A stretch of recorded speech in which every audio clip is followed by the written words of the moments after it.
শিশুদের ব্যবহৃত জিনিসপত্র ও খেলনায় মিলেছে উচ্চ মাত্রায় সীসা।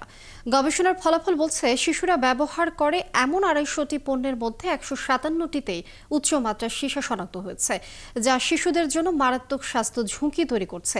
বিএসটিআই বলছে শিশুদের ফিডার সহ বেশ কিছু শিশু পণ্যে সীসার সহনশীল মাত্রা নির্ধারণের কাজ চলছে। সীসার সহজলভ্যতা ও কোম্পানিগুলোর অতি মুনাফার লোভে ভবিষ্যৎ প্রজন্মকে ঝুঁকিতে ফেলছে। আরও জানাচ্ছেন শারমিন।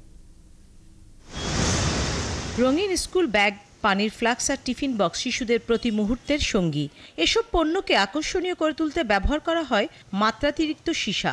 সবার অজান্তে এই সীসা ঝুঁকিতে ফেলছে শিশুদের। বাচ্চাদের জিনিস সুন্দর হোক কিনা, রাস্তায় যেগুলো বিক্রি হয় লো কোয়ালিটির দেখি মানে ওই জিনিসগুলো অ্যাভয়েড করি। ফ্লাস্কের ভিতরে আর পানির বোতল, আসলে এত যে এটার ভিতরে সীসা আছে এটা তো আমাদের জানাই নেই।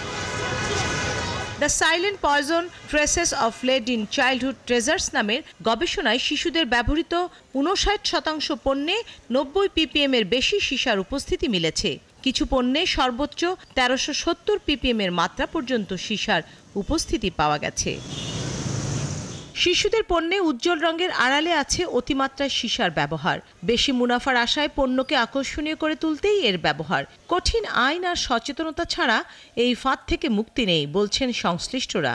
লেড পয়জনিংয়ে কী পরিমাণ লোক মারা যাচ্ছে, তাইলে সেই ক্ষেত্রে বলা হচ্ছে যে বাংলাদেশ ইজ দি ওয়ার্ল্ডের মধ্যে 4th অল্টারনেটিভ আছে।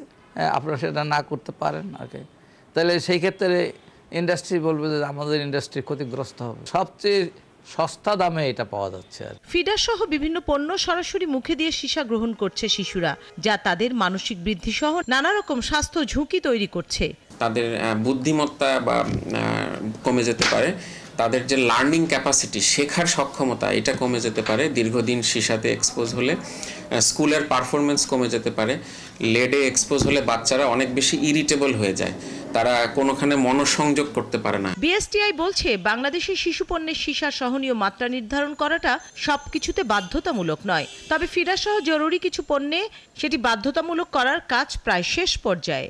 রাবার নিপেল আর একটা হচ্ছে প্লাস্টিকের নিপেল, এই দুটো স্ট্যান্ডার্ডের জন্য আমাদের যে টেকনিক্যাল কমিটি আছে, আপনার রাবার অ্যান্ড প্লাস্টিক কমিটি, সেই কমিটির একটা মিটিং হয়েছে। সেই মিটিংয়ে প্রাথমিকভাবে স্ট্যান্ডার্ডটাকে আপনার অনুমোদন করা হয়েছে।